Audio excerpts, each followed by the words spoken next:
Thank you. So I'll just share our screen here. All right. So Yes. Good afternoon, everybody. Thank you so much for taking some time for us and allowing us to present on this really important topic of radon. So my name is Jordan Bewernick. I am a co-owner here of Great West Radon. I have a CNRPP certification in both radon testing as well as mitigation. I come from the home inspection background as well as some water remediation as well. My name is Dorothy Bewernick. I'm also the other co-owner of Great West Radon. I'm a certified measurement professional. I'm on the Canadian, we're both KARST and CNRPP members. That's the associations that govern our industry in Canada.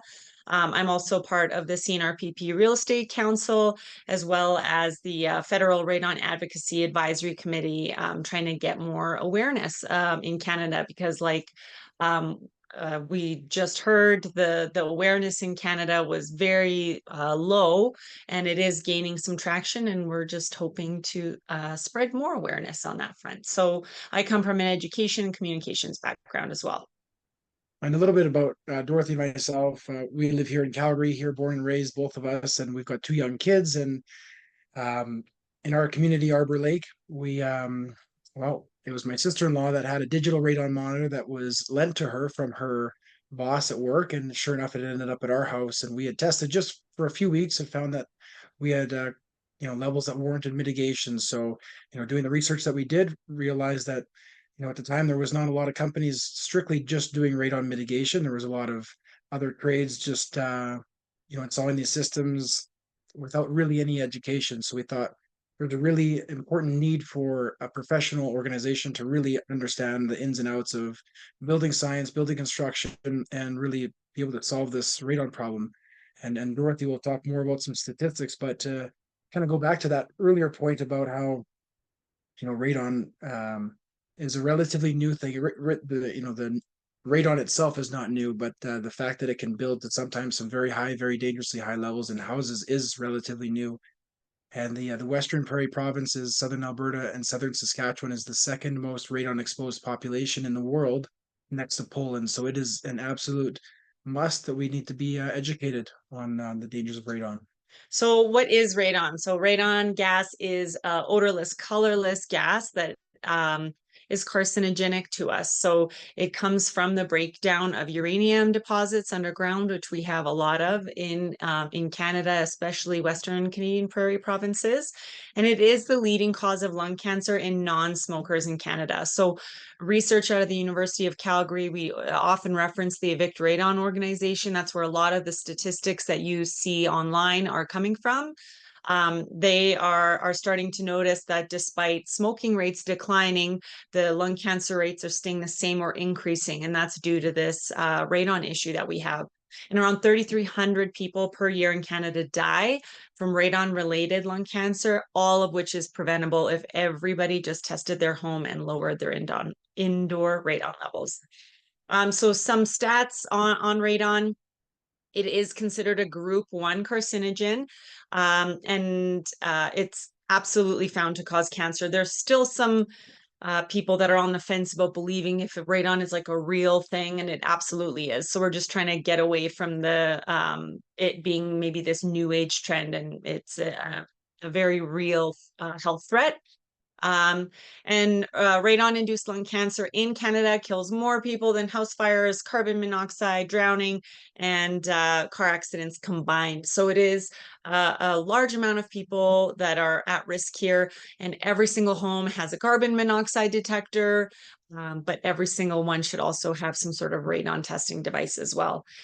Exposure to high levels of radon of around 200 becquerels per cubic meter, so that BQ/M3, that's our Canadian threshold of measurement. In the United States, you'll see a way lower level, like maybe a 2 or 3, and that's a picocurie. And to get from the American number to the Canadian number, you just have to multiply by 37. That 200 mark has the equivalent health effect on your lungs as smoking 11 and a half cigarettes a day. So levels of 200 are extremely common, and we definitely see levels way higher than that on a very regular basis, sometimes in the thousands.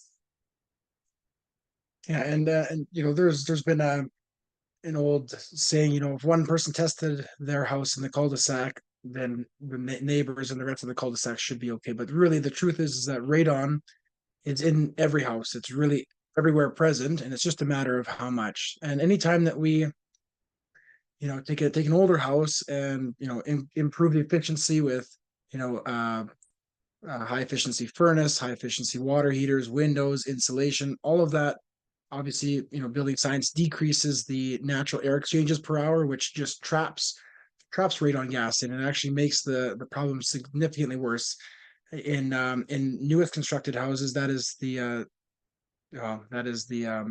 most problem is because of how tight the new houses are.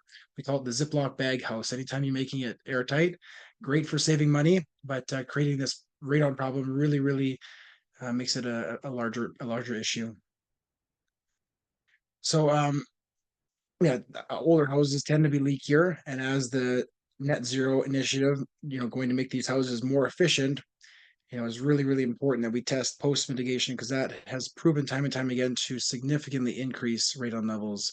And there's also some thought that sealing alone is enough, and that's part of new building code is to seal entry points, seal any penetrations through the slab. But again, time and time again, with all of that sealing, we can still have extremely high levels into the thousands. And a lot of people believe, from their builder, even education, false education, that with the building code and the vapor barrier and the polyurethane and the sealant, there's really, we've mitigated all the entry points, so you should be okay. And then the homeowner finds out that they actually have a real bad radon problem, and of course they're frustrated. So anytime we decrease natural air exchanges, we increase radon levels. It's just a known fact. And so what do we do with mitigation? The standard procedure is what we call subslab depressurization. In some cases, well, after 2015, it's the National Building Code of Canada that the radon rough-in pipe has to come out of the ground. And if the house tests high, then we simply put a fan on top of the mitigation system and on top of the rough-in rather and get it outside. If a house has a sump, we can also use the sump cavity as a suction point, or there's multiple ways to do different crawl spaces or submembrane depressurization as well. So regardless of the type of home, it can be mitigated. Yeah, and here's a couple images. So the image there on the left, that's the standard mitigation. Just to the left of the suction pipe, you can see that concrete there. So that was where rough-in used to be.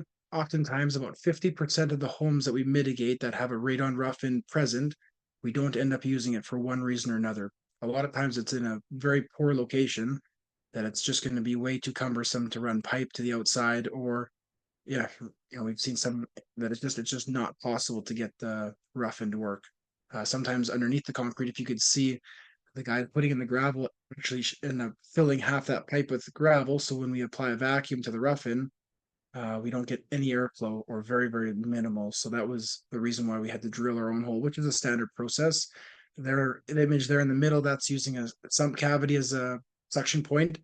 Oftentimes, if a sump is part of original construction of the house, you'd have weeping tile that would come into it. And when we apply a vacuum to an airtight sump cavity, what we're doing is we're applying the vacuum to the whole weeping tile system, which is a very efficient, very effective way of mitigating. And then there we have on the right, that's kind of what we see outside. So the fan is running 24/7, reversing the air pressure underneath. So instead of it being positive pressure sub slab relative to the basement, we need it to be negative so that no radon is coming through the slab. So how do we test for radon? Testing is super simple. It can be as cheap as $45 to buy a test kit to get a home tested. Or you can get a digital monitor or get a CNRPP professional to test for you. That is important. There definitely are some home inspectors coming out and doing 2-hour tests and with devices that aren't annually calibrated. They're not commercial grade. So making sure that you're working with a properly certified person to give you the proper advice on testing is essential. The most important thing about ideal, accurate results with regards to radon is the length of time and the season involved. So ideally, what Health Canada recommends is a long-term test of 90 days or more during the heating season, which they consider kind of October to April, just because radon fluctuates so much from a variety of different things, but mostly weather has a huge impact on it, as well as the functions of our home during the winter versus in the summer. So in the winter, we have our doors and windows shut nice and tight to keep in all the expensive heat. We're also running our furnaces quite a bit more. All of these sorts of things would allow radon gas to gather to a lot higher levels, which is why you want to be testing kind of your worst case scenario. This year was a little bit strange in a sense that it was so warm all winter, or El Nino winter that we experienced this year. Didn't really allow for the most accurate reflections. That's why some of the digital monitor products out there are great, because they allow you to continue measuring for years. And it's actually recommended to retest every 2 years if you haven't yet mitigated, or every 5 years after mitigation, just to confirm your levels and see how levels change, because they can over time. Any major ground disturbance within 5 kilometers of your home can actually impact your indoor radon levels. We do also do a short-term test, a 96-hour one, which I'll mention shortly. There's a 30-day test if the 90-day doesn't allow, and then there is the 90-day as well. So just one other thing I'll just say there. So Dorothy had mentioned how outside air temperatures significantly impact radon entry, but also what we do inside the house. So, as kitchen exhaust fans are running and bathroom fans and really any exhausting product, so your dryers and stuff like that, when the windows and doors are closed and you have a really sealed environment, as we depressurize the house without, balancing the pressure out, we create an enormous amount of sub pressure. So some people, I get to the quote for a mitigation quote and I see all the fans on and I finally ask what they're doing and they say, oh, we're just trying to suck the radon out. But we can't figure out why the radon is getting worse. And so it's a little bit of a mind shift. It's really a pressure game, how radon enters and how we mitigate it. In terms of action levels, there's a variety of them out there. The World Health Organization has action levels at anything over 100. That's the point at which you start seeing that significant increase in long-term risk. Between 1 and 200 is considered intermediate risk. The EPA in the States falls within here, and they have a maximum of 150 becquerels. Anything over 200 is considered high risk, and Health Canada has a maximum allowable indoor level of 200. While their official stance is the lower the better, they do have this maximum at 200, but apparently this might be changing over time because of, there's a lot of people that are at 198 and then they won't act because it's not 200. So they're trying to change these thresholds. In terms of short-term tests, this is what we would do in the event that we don't have 30 days and we don't have 90 days. This is considered a short-term assessment. It gives you a short glimpse of what your radon levels are in the home within the 96-hour 4 days. It's not a long-term average, obviously, but it does at least allow you to see and identify a true radon issue. So there are homes, we've done these tests where within that 4 days, the average was, 1100 becquerels, or it will show you a chart and a graph over those 4 days about what the levels were looking like. And you would see these temporary spikes that were in the high several hundreds. So if you did do that test over a longer period of time, you would be able to identify that the levels do get quite high in that home. And like I said, this should be done by CNRPP professional, just because we have quality assurance metrics that we have to meet and make sure that these monitors are calibrated properly every year. And yeah, so if you have the option to take more time to test, that is always more recommended, but this is better than going into it with no radon testing information at all. Yeah, so back to a little bit of mitigation, so I mean, every house is different, but ceiling on average can have a 13% reduction. Again, sometimes lower, sometimes not at all. And then increased ventilation. We've seen no ventil or some ventilation do absolutely nothing, and then as much as 50%. So it's really a wide range there as well. And then, of course, the mitigation system sub-slab depressurization, which in our industry is considered the gold standard for mitigation. And that has the effect of reducing the levels, 95%, or in some cases, very, very close to that, 99%. And services are generally completed with two people in one, uh, 7-hour day, usually. So key takeaways would be just to make sure that your clients are aware of radon. It's a necessary and a potentially life-saving metric. One thing that we always like to make sure that we let people know is that radon exposure, it's not an immediate thing. Some people will put a monitor in and all of a sudden they want their families to move out until the radon issue is solved. And it's not like a carbon monoxide problem where it's an instant threat.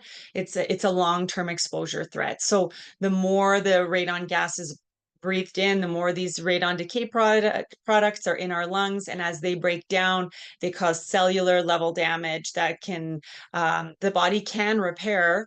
But if the body is constantly being bombarded with this damage over many years, then the body is unable to heal itself properly, and that's what causes the mutations that turn into cancer cells. That being said, children are at way higher risk than adults are. So younger children that are exposed to extremely high levels in childhood can be those statistics where we're starting to see people now in their early to mid 30s getting diagnosed with lung cancer, having never smoked a day in their life. So us trying to put this information out there, it is obviously still damaging to adults, but the biggest thing that we're trying to prevent is having these young children be exposed to extremely high levels of radon in their early developmental years. We're going to see this is a big experiment of sorts in terms of seeing what the effect of these home tightening renovations and how much effect it'll have on radon levels. There was a study out of the Simon Fraser University that talked about the air quality issues that all of these types of renovations do have, radon included. So making sure that clients are aware that these are fixable issues, as long as we are also measuring just to show how significantly these types of awesome energy saving, money saving measures are taking place. They are a benefit to the client, but just making sure that we're also aware of the radon issue that we're potentially creating here, and just getting it done in the scope of the renovations that these people are doing. It is an affordable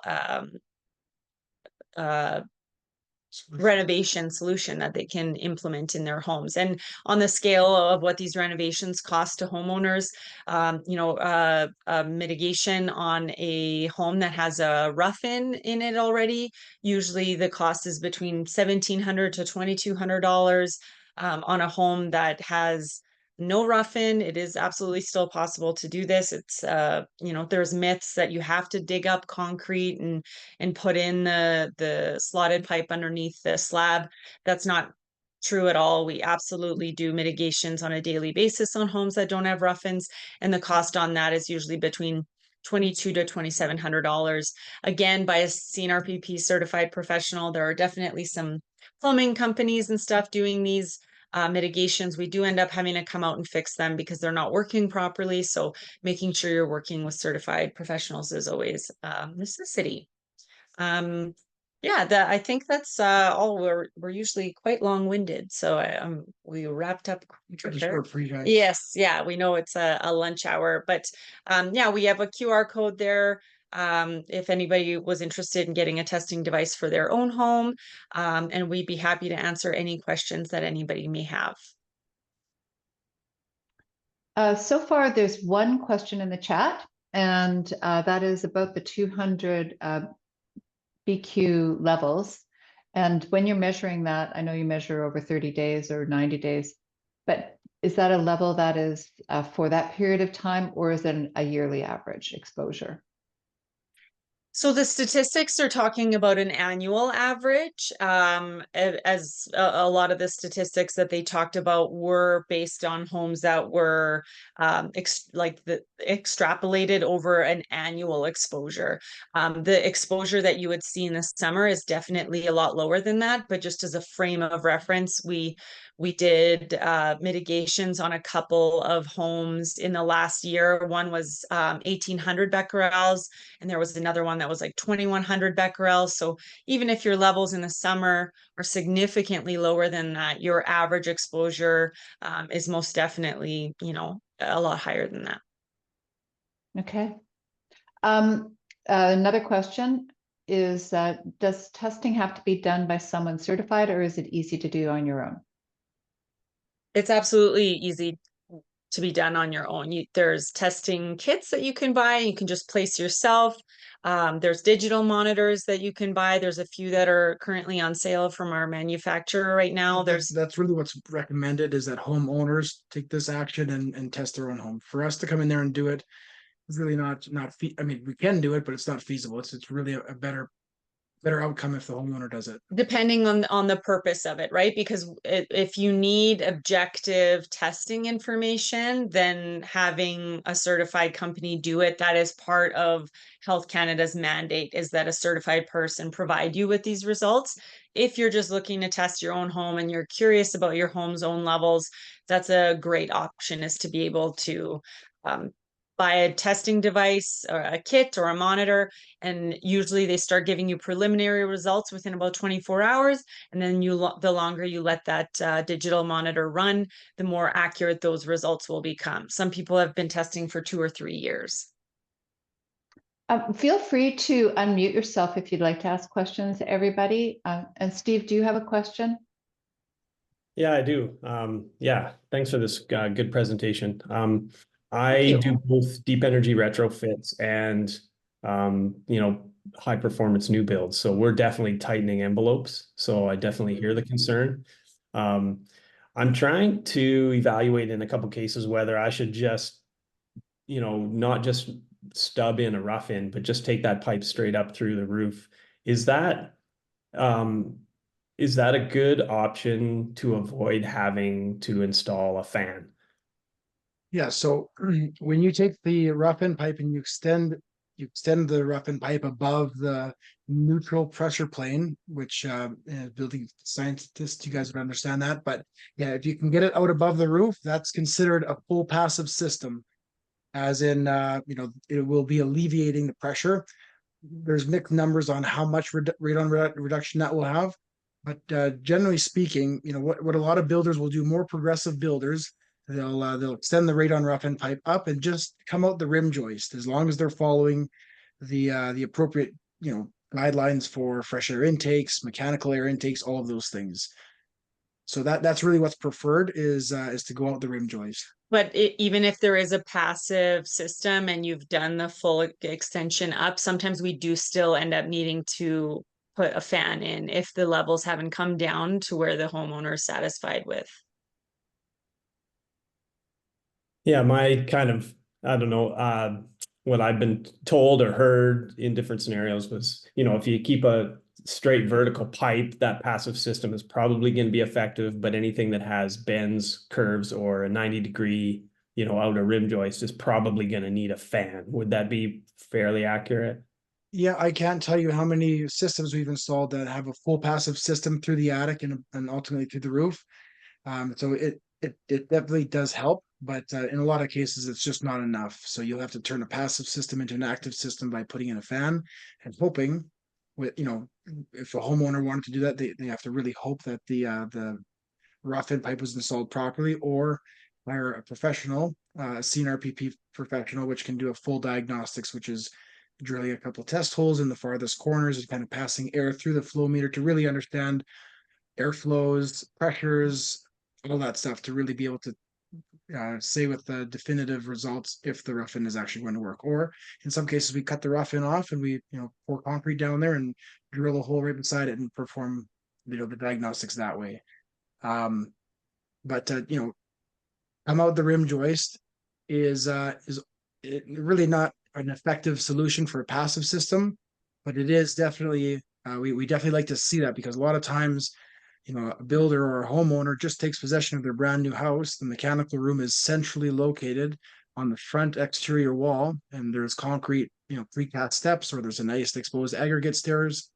And now the mitigation company is expected to take the rough-in pipe and extend it to the sides. Now you've got an office on one side and a bedroom and a bar on the other. So now I've got to cut drywall and get the pipe outside. So as a builder, as a renovator, if you can take that extra step, yes, it is a little bit extra pipe, but just get it out the rim joist at the very least. And therefore, after possession of the new renovation, they test and have high levels. Now it's an easier solution, and it's going to be cheaper. Great, thank you. No worries. Thank you. So I think the message here is that pre-planning really pays off, whether you're doing a Yes. renovation or planning a building, and that goes for designers and engineers as well as the builders, to take all that stuff into consideration as well.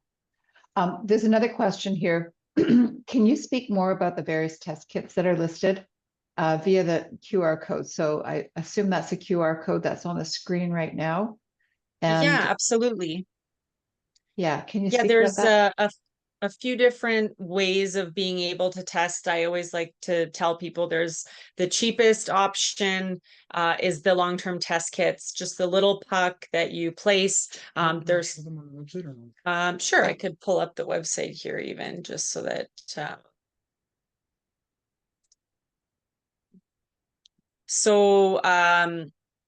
the test kit, that's our cheapest option. You just place the little device. It requires a minimum of 90 days of exposure. Then it needs to get shipped to the lab for around $10, depending on fluctuating fuel surcharges. Then it takes 2 to 4 weeks for that to get analyzed, and then they email you your results. These get thrown out. There's an office clip about these getting thrown out because they're like ant traps, and it really does happen. So that's something also to keep in mind. Digital monitors start at $175 and work their way up in price based on the additional air quality metrics that they will also give you. So the basic monitor here, there's no app, there's nothing, no bells, no whistles. Whatever you see is what you get here. It provides you a daily average, a weekly average, and a long-term average, which would allow you to see, a violent snowstorm comes in and all of a sudden your levels have skyrocketed, and then everything calms down, your levels will come back down. This monitor will take all of those fluctuations and be continuing to build a long-term average for you. This is a great monitor if someone's not tech savvy, if you hate apps, if you're trying to avoid EMF, all these sorts of things. This would be a good option for you. And then the monitors go up in price based on the wave, adding the app functionality. You can wave your hand in front of some of these monitors and it'll glow red, yellow, green based on bad, medium, or good air quality. They also measure temperature and humidity. Then there's Wi-Fi based monitors so that you can check them remotely. There's, snowbirds or people that have multiple homes that they want to just check when they're not there. A few of the View devices are the ones that are Wi-Fi based, and the Wave devices are Bluetooth based. These monitors not only measure radon temperature and humidity, this one also measures carbon dioxide as well as volatile organic compounds, which are becoming more of something that is a concern with renovation products. So certain paints or carpets or flooring are actually giving off quite a bit of VOCs. So that would be a monitor that could track all of that. And then this last one here, in addition to all those other metrics, this one also measures particulate matter. So all of these different monitors just have different air quality metrics, and that's where the prices come in terms of the increases. And just so you know, the digital monitors, you start getting results after 24 hours. So they're not accurate after 24 hours, but for sure after 3, 4 days, 7 days, you're going to get a fairly accurate picture of what you're currently seeing. Obviously, it's not a great indication of long-term levels, but it's a good picture of current exposure and current levels. And we do regularly see people turn these monitors on, and within 48 hours, they're seeing levels in the thousands of becquerels. Try telling someone to wait 90 days after they're seeing that their levels are 10 times Health Canada's max. So, that's also a great thing to know, is that if you're trying to avoid getting exposed over a longer period of time, a lot of people are okay. The odds of your levels showing 2000, and then if you waited 90 days, all of a sudden they drop beneath 200 or 100 is very, very low. So we always just tell people if the levels are wildly high right out of the gate, it's better to just get the ball rolling in terms of mitigation. We make it really easy for our clients. We have a offsite quote form. So if you know all this stuff about your house, you can answer all these different questions, and we can provide you with a quote virtually. Alternatively, if you want us to come in and take a look, which we want to do in most situations, just locally here in Calgary and the surrounding area, we just ask for a few pieces of information, your testing information, just so that we're able to stop by and do a quote for you that way. So we try to make it as user-friendly as possible for our clients. We have some blog posts that have a bunch of different information on our website as well, in case anybody wanted to take a look at those things as well. Okay, any other questions from anyone? I have a few questions jotted down here. So in terms of AirThings, it seems like AirThings is a digital monitor that you think is a pretty good one. Are there others that are usable, reliable at all in terms of testing for radon? Absolutely. So we sell AirThings products because they come with a 5-year manufacturer's warranty, which with digital products in general, nobody offers that sort of warranty. So that's why we sell that product. That they're Swedish design, I believe. So yeah, it's a really good monitor. We've been selling it for many years, and we have very, very few issues. They have good customer service, but there are definitely other products out there. I know Radon Environmental came out with the Luft product. We haven't tested that one out ourselves. There's the Radon Eye products, EcoCube by EcoSense. There's a few that are definitely awful, and they're posted on Health Canada's website because they've been recalled because they just display absolutely random numbers, and there's actually no testing equipment in them whatsoever. So definitely make sure that they're not the ones that are listed on the Health Canada recall website. But otherwise, a lot of them are the Radon Alarm. Actually, they sell it on Amazon. There's some negative reviews in terms of it reading artificially high as well. So I don't technically recommend that one, but otherwise, yeah, a lot of them are great products. When you're called in after someone has a digital reading that seems high, do you go in and test, and how accurate are the digital testing compared to the tests that you do? So when we come in to do a 96-hour test, we are extremely accurate for those 96 hours. But any measurement that a client is doing themselves over a longer period of time is going to be more accurate than what we could provide them in 96 hours. So what we do is make sure that the client tested properly. So when they are, telling us, hey, I've been testing for 2 weeks and my levels are this, we usually say, well, or they don't even tell us how long. They just call. They'll say, hey, my levels are 500. And I'll say, how long have you been testing? If they say 2 days, then I say, hey, you should actually probably test for longer, just because sometimes the monitors can read a bit high while they're calibrating over the first, week or so. So maybe just give it a little bit more time. We try to tell people to do 30 days of testing, ideally 90 days of testing.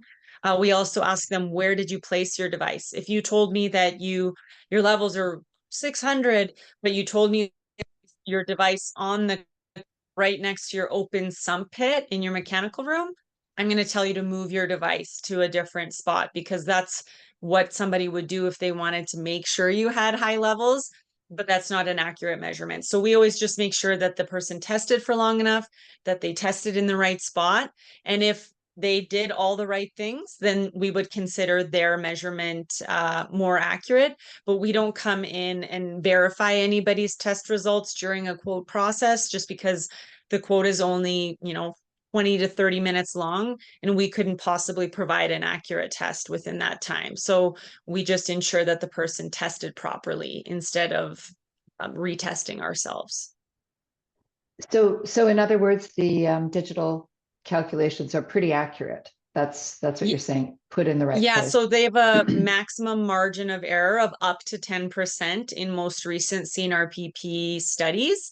So if they were placed properly in the right spot, then yes, there's a margin of error for the digital monitors. But when you get a long-term test report back, they'll give you your results.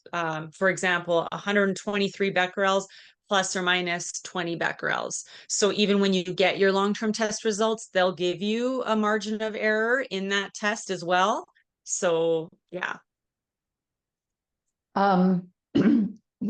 Excuse me. How does the weather affect the levels of radon? How I'm not sure I'm clear on how that happens. Is it just because the Yeah, house is more closed up, or is yeah. So obviously in the wintertime, when it's cold out, windows and doors get shut, minimal openings happen during that time. But also, after a rain event, the rain basically creates a barrier for radon to naturally come through the ground. So oftentimes people will report that after a rain event or snow or something like that, they can see a spike in their radon levels post rainfall. But also as the wind, in Calgary and area, as the Chinooks come and we have those winter windstorms, call it, you can measure sub pressure with a digital micromanometer that we use during mitigation. But you can see as that wind pushes against the house, what it's really doing is it's kind of pressurizing the ground around the house. So, in many cases, houses that are exposed on a hillside tend to have, there's probably no research around that, but we've just found that a lot of houses that are hillside tend to have higher subslab pressures, which if radon under there, or uranium rather, you'll have a higher radon problem. And there was a news story that just came out recently as well in the Okotoks publication, the Wagon Wheel or some Western Wheel, something like that, that talked about acreage homes being some of the highest radon homes in the world. And we just recently have started getting a lot of these acreage properties that ran out and got digital monitors, and they are seeing levels in the thousands. It's this wind exposure thing that we just talked about. Homes in a community that are all, blocking each other from wind exposure, generally speaking, won't have that same issue. But a house on 4 acres with nothing around it are a lot more exposed to that wind that's going to be driving radon gases into the home.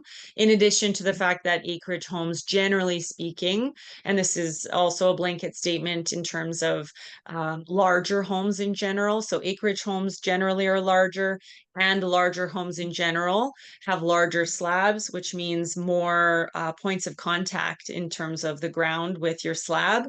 And that also means more radon entry points. So we do generally find that a lot of larger homes or communities that happen to have many larger homes tend to have higher levels as well. And also for that publication, they're more, not so much weather related, but homes that rely on well water as their source of domestic water tend to have high levels of radon in the home.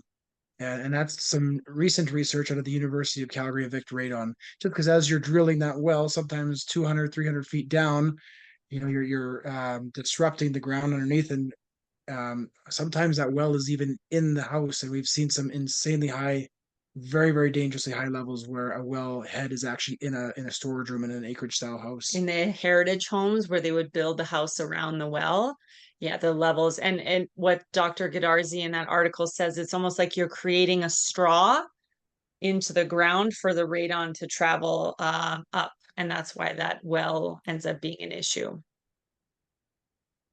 awesome? That's pretty interesting stuff. It is, yeah.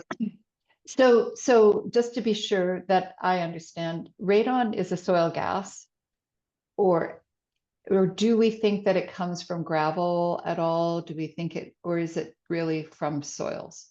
Yeah, it's really the breakdown of uranium. So this part of the world has a large number of uranium deposits, and uranium doesn't stay uranium forever. So it'll eventually turn into radium, And then once radium breaks down, it'll turn into radon gas, and radon gas is then able to leave the soil makeup. And you know, we're being exposed to radon at a very small level when we're outside on the sidewalk in the fields doing whatever. But it's really a man-made problem by the built environment of our homes. So, you know, radon will always choose the path of least resistance. So when we have, you know, moisture covering the ground, path of least resistance is the house, and oftentimes that's the basement. And then, you know, as you kind of go up the different levels, so on a 3-story house, the highest level home is going to be in the basement. And then you're going to have a reduction 15 to 50% reduction from the basement to the main floor, and then very little change from the main floor to the upper floor. And in terms of, you know, weather impacting radon as well, a majority of homes obviously built prior to 2015 have huge voids underneath their furnace, right? So some of them have been so big, it was surprising, but that's a big radon entry point. And as we turn on our furnaces 20 times a day when it's minus 30 outside, you're almost mining the radon gas from beneath the home, because it's just a gravel pit that's dirt underneath your furnace, and it's sucking the radon gas from beneath that pit and blowing it all around the home. So in conjunction with the weather outside and the ground being frozen and snow covered, and radon gas can no longer escape just out through the grass like it normally would in the summertime, it's driving its way into our homes, because our ground isn't frozen beneath our homes because we're heating our homes, but then also we're bringing it in with our furnaces as well.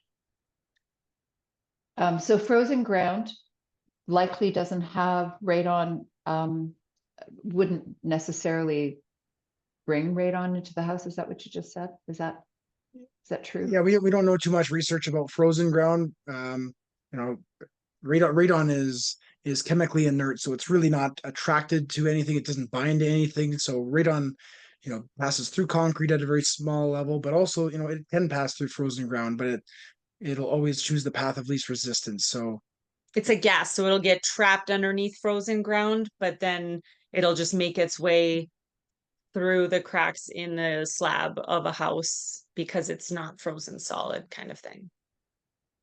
Okay. We have a question here from from Dave.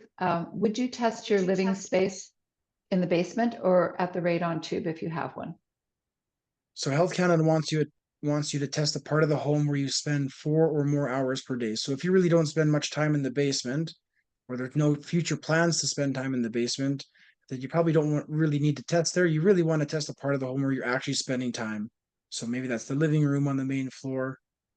But that's also the difference between testing the house and testing the exposure. If you want to test your exposure in the home, then that's when you follow that metric, that 4 hours or more, because that's, you want to know what you've been exposed to. So, you know, let's say your basement only has Christmas decorations down there, and that's the only reason you go to your basement. Then yeah, test your living room where you watch TV all the time or whatever. But if you want to test your home, if you're planning, your teenagers like, the second I turn 15, I'm moving to the basement or whatever, then you want to be able to test what their levels are, what your home's levels are, what your exposure is going to be once your kid moves down there. Then you want to be testing the basement. So that's where the digital monitors are great, because you can measure multiple areas, multiple dwellings. You just have to reset the monitor between measurements. And some people just get curious, so they'll test their basement for 30 days, they'll reset it, and then they'll test their baby's bedroom, and then they'll reset it, and then they'll test their office. A lot of measurements won't be too different if it's upstairs, but a lot of people do see quite a big difference between their basement bedroom or something like that. It's just good to keep in mind a breathing zone. So just try to think, you don't want anything on the floor, you don't want it up, you know, on a windowsill or anything like that. A bedroom nightstand is a great place to put a test kit, or, you know, a TV table next to the couch where you watch TV, that sort of thing. Okay. Any other questions from anybody? If not, I have more. During your presentation, you talked about ventilation systems and their effect on radon. And so what is it that you understand? I just assume that when you say ventilation system, you mean an ERV or an HRV. And what have you observed in homes that have that kind of equipment? Yeah, so anytime that you can naturally exchange air, whether that's through an ERV, HRV, or just running your blower motor in some cases, again, not all cases, because sometimes those HRV products are not properly balanced and they're exhausting more air than they're bringing in, which can have the opposite effect of what we want. Because as we depressurize the house, we increase sub pressures. But as a general rule of thumb, anytime that we can increase natural air exchanges or air exchanges per hour, that's going to be an effective way to reduce levels. Again, not make it safe levels, but it'll reduce them. So for example, we have people who have an HRV running full time and their levels are 400 becquerels. And then they shut off their HRV and their levels are over 1,000. So it's like, yes, your HRV did do a great job at reducing the levels in your home, but they're still way too high. So if you started at 200 and ended at 100 or 90, great. That works for you. But if your levels are really high, and you're only reducing them by half, that half might still be over that 100 or 200 mark. So, and again, those ventilation is really dealing with the radon problem once the radon is in the house, where subslab depressurization eliminates the radon from coming into the house in the first place. I just from a building, from a building moisture perspective, and just obviously the more that we can increase ventilation and better fresher air, the better it is for just indoor air quality in general. Awesome. That's a question that gets asked a lot. People do assume that their ERV or HRV will take care of radon. So it's You can good blame Mike Holmes for that. yeah, Mike Holmes had like this campaign where he was talking about how HRVs fix radon problems and all these people got HRVs and then they had to spend the money for a mitigation system as well. So, Oh, that's pretty interesting. He's a big advocate now for sub depressurization. yeah. Okay. The last question I have is how prevalent radon is in southern Alberta, in Alberta at all. Are there pockets of more radon in the city of Calgary or any other cities or in southern Alberta or northern Alberta? Do you have just an idea of that at all? Well, we just on our own in our business do 2 to 3 mitigations per day, every day, year round, and we're overwhelmingly busy. And there's several other mitigation companies, actually more per capita in Alberta than anywhere else in Canada, and everyone's busy. And the statistics, I think, say that only a few % of people have actually tested their homes. So with more data, those stats can change, but most definitely half of Calgary homes are over that 100 mark. Uh, and this is probably from a 2012 study. So I'm assuming that the stats would go way up. There's another report that's going to be getting released in September or October that will have some updated data on that front. But our old statistics that we're working off of are half of Calgary homes are over the 100 mark and 1 in 6 are over the 200 mark. And we definitely do see areas in Calgary that just tend to have higher levels for whatever reason. There's that Evanston, Nolan Hill, that north little Carrington pocket there.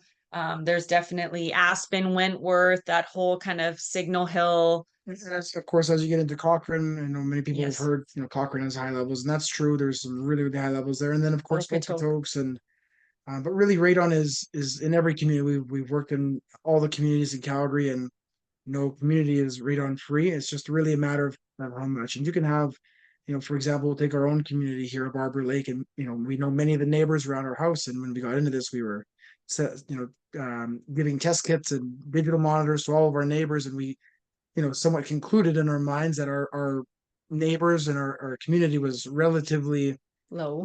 or in this range, 100 to 300, and then down the field and across the baseball diamond and up the hill there was levels 1500, 1600. So it's really every house needs to get tested.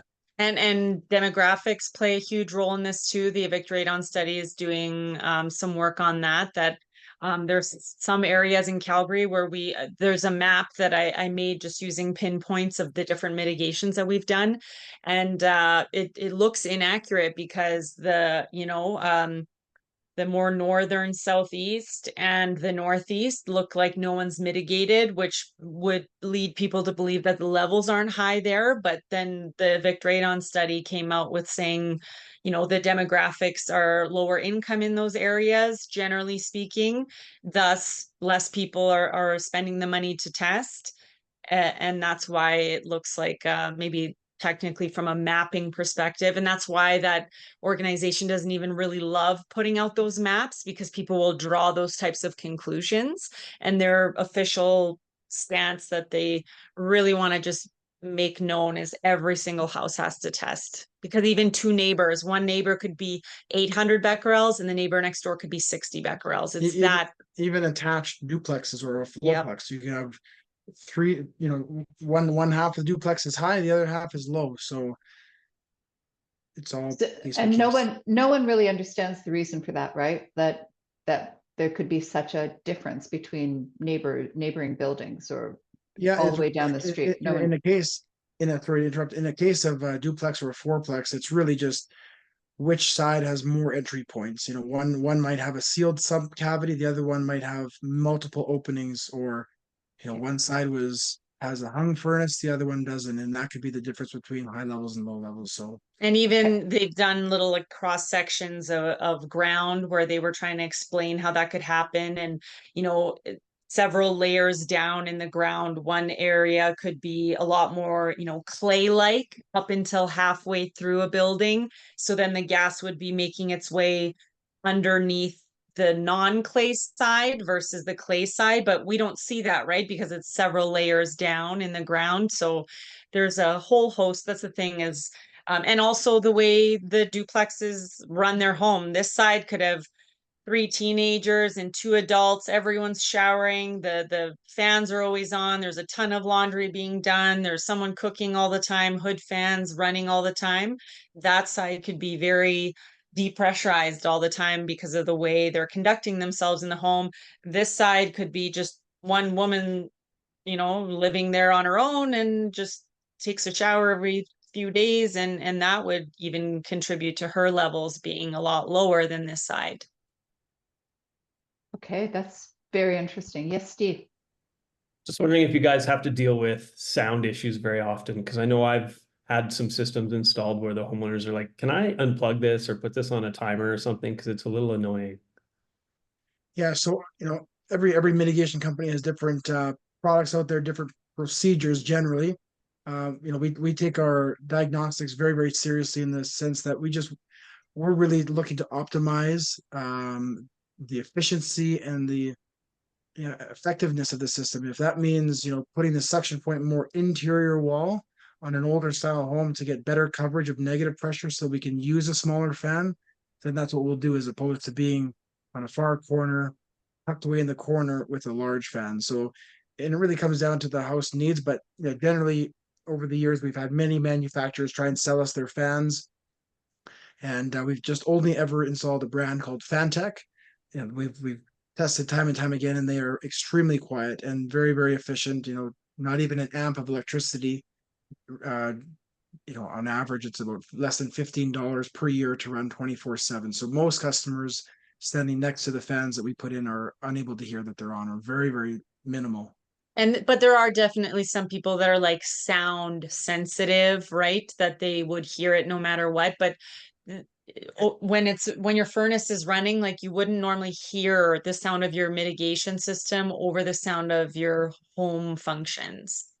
And there has been some customers that have, they have a sound recording studio in their basement, or so they've taken great measures to put insulation around, or different sound dampening measures, and it's worked great. So out of the thousands of homes that we've done, it's really not really an issue. Small percentage of people that it bothers them. But yeah, like, huge fans do make louder noise, and we definitely have seen some companies put in these like huge, and sometimes the bigger fans are necessary, but it's in a very small percentage of homes. Awesome. And Have you ever installed like variable speed fans or things like that? Or is there like here's this number of CFMs that you really need to be drawing, otherwise you're probably not effective? Yeah, so every mitigation that we go to, we always have 3 models of fans in the truck, kind of a small, medium, and large. And based on diagnostics, we'll put in the appropriate fan. There is, and these fans are all AC, so you plug them into a 120-volt outlet. There is some fans that are variable, but it's really, once you're into that smallest fan, going anything lower, I mean, yes, you could save, I guess, a little bit of cost per year, maybe $5 per year, but the actual, cost of the increase to the fan price, it's kind of one of these things. So yeah, we optimize based on diagnostics, the right size fan. And we always try to put in the smaller fan so that it's quieter and more efficient. And then we just tell the client, you might be on the threshold between this and this size fan. We'll put in the smaller one. Hopefully we can get away with using that one. But if you do your post mitigation testing and see that the levels aren't coming down to where they need to, we'll just come back and swap in for the larger one. But we do always try to err on the smaller side for the sound and efficiency. And what is that size range, if you don't mind me asking? Size range in regards to CFM, Yeah. it's really a variable because uh, based on soil permeability. So it could be anywhere from The fans we use they're RN1 to RN4. Generally speaking, we don't use a lot of fours. That's like a very one-off type situation. But yeah, we usually use between like the RN1 and RN2 or a majority of the time what we're going to be using. Yeah. Because I assume your pipe size is pretty standard based on people are roughing in. That's yes, right. it's all 4-inch pipe. Yeah. Yeah. Great. And it No, should be Schedule 40 as well. That's another issue that we're seeing in the industry, or maybe were at one point when the price of PVC went through the roof during COVID. There was a lot of mitigators that were trying to save a buck using lower grade pipe. But we just found that with the volume of moisture that vents out of the system, it is quite a bit of moisture too. So a lot of these tighter homes are tending to have some moisture problems in the basements as well. So a radon mitigation system not only vents out radon gas, it vents out subslab moisture. So for the pipe, it needs to be Schedule 40 to withstand the volume of moisture that's also exiting the system on a daily basis. And we have had some people that, it's just an older home and they've just had this like dank, weird smell in the basement for many years and they just got used to it because that's how it was. And then they installed the radon system and the smell went away because all that subslab moisture eventually just ends up clearing out and drying out over time. So it not only solved the radon problem, but that weird kind of humidity problem that was unable to be addressed in the past. And just so you know, the vast majority of CFM, I'm just looking at our chart here because we use liters per second, but generally it's less than 50 CFM, or generally it's even between the 40 to 45. that's great. Thank you. No worries. Awesome. Okay, we're over our time. Thank you so much, you guys. This was awesome. I'm going to stop the recording and